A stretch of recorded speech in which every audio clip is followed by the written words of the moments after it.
انسان پر جو حالات آتے ہیں دو قسم کے ہوتے ہیں، ایسے حالات جو طبیعت کے مطابق ہوں اور خوش کن ہوں، اور دوسرے وہ حالات جو طبیعت کے منافی ہوں اور ناگوار ہوں۔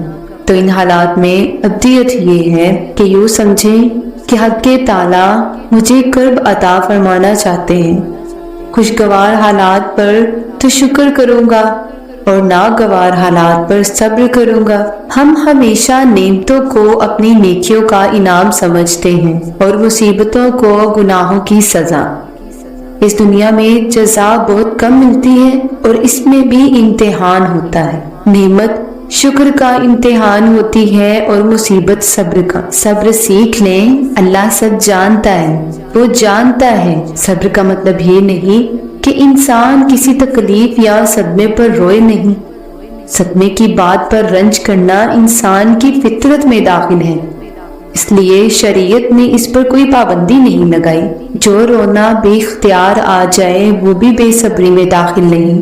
البتہ صبر کا مطلب یہ ہے کہ صدمے کے باوجود اللہ تعالیٰ سے کوئی شکوہ نہ ہو، بلکہ اللہ تعالیٰ کے فیصلے پر انسان عقلی طور پر راضی رہے۔ اس کی مثال ایسی ہے جیسے کوئی ڈاکٹر آپریشن کرے تو انسان کو تکلیف تو ہوتی ہے، اور بعض اوقات اس تکلیف کی وجہ سے انسان بے ساختہ چلا بھی اٹھتا ہے، لیکن اسے ڈاکٹر سے شکایت نہیں ہوتی، کیونکہ اسے یقین ہے کہ وہ جو کچھ کر رہا ہے اس کی ہمدردی میں اور اس کی مصلحت کی خاطر کر رہا ہے۔ آپ کب کن حالات سے گزر رہے ہیں، یقین کریں وقت بدل جائے، کیونکہ تبدیلی کائنات کا اصول ہے۔ اللہ تعالیٰ قرآن پاک میں فرماتا ہے، اور تمہیں جو تکلیف پیش آئے اس پر صبر کرو، بے شک یہ بڑی ہمت کا کام ہے۔ خواہشیں بادشاہوں کو غلام بنا دیتی ہیں، مگر صبر غلام کو بادشاہ بنا دیتا ہے۔ جس مقام پر تم اللہ سے شکوہ کرتے ہو تو وہ مقام دراصل صبر و شکر کا ہوتا ہے۔ اللہ پاک فرماتا ہے، مانگو مجھ سے، تمہارا مانگنا اچھا لگتا ہے مجھے۔ تم کیوں پریشان ہوتے ہو؟ کیا میری قدرت پر یقین نہیں ہے تم کو؟ میں تو تمہاری شہرک سے بھی زیادہ قریب ہوں۔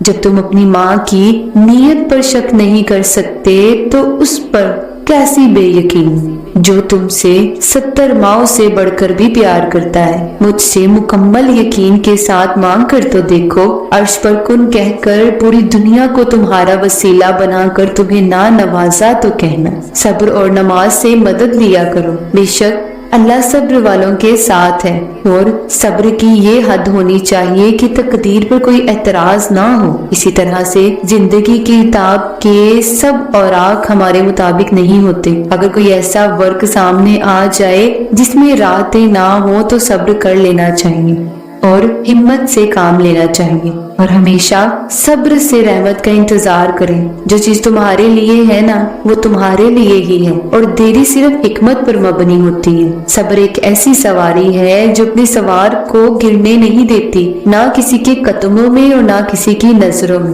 صبر تو ہمیں رب کا پتہ بتاتا ہے، اور سنا ہے صبر کر لو تو رب مل جاتا ہے۔ ہمارے پیارے نبی صلی اللہ علیہ وآلہ وسلم نے فرمایا، دنیا کی زینت 3 اشیاء سے ہے، مال، اولاد، عورت۔ آخرت کی زینت 3 چیزوں میں ہے، علم، تقوی، صدقہ۔ بدن کی زینت 3 چیزوں میں ہے، کم ہونا، کم کھانا اور کم بولنا۔ عقل کی زینت 3 چیزیں ہیں، صبر، شکر اور خاموشی۔ اللہ کسی کے ساتھ ناانصافی نہیں کرتا، وہ بس آزماتا ہے اور صبر کرنے والوں کو میٹھا پھل دیتا ہے۔ تم زندگی ایسے بسر کرو کہ دیکھنے والے تمہارے درد پر افسوس کی بجائے تمہارے صبر پر رشک کرے۔ اللہ ہماری آہٹیں بھی سنتا ہے اور پکار بھی، بس وہ آپ کا صبر آزماتا ہے۔ بالکل ایسے ہی صبر کے کچھ گھونٹ اتنے کڑوے ہوتے ہیں کہ پوری زندگی کی مٹھاس چھین لیتے ہیں، لیکن کبھی بھی صبر کا دامن ہاتھ سے نہ چھوڑو، کیونکہ جو صبر کرتے ہیں اللہ ان کے ساتھ ہوتا ہے اور ان کو بہترین پھل سے نوازتا ہے۔ صبر انسان کو ٹوٹنے نہیں دیتا۔ صبر رکھ بندے، کمزور تیرا وقت ہے، تو نہیں۔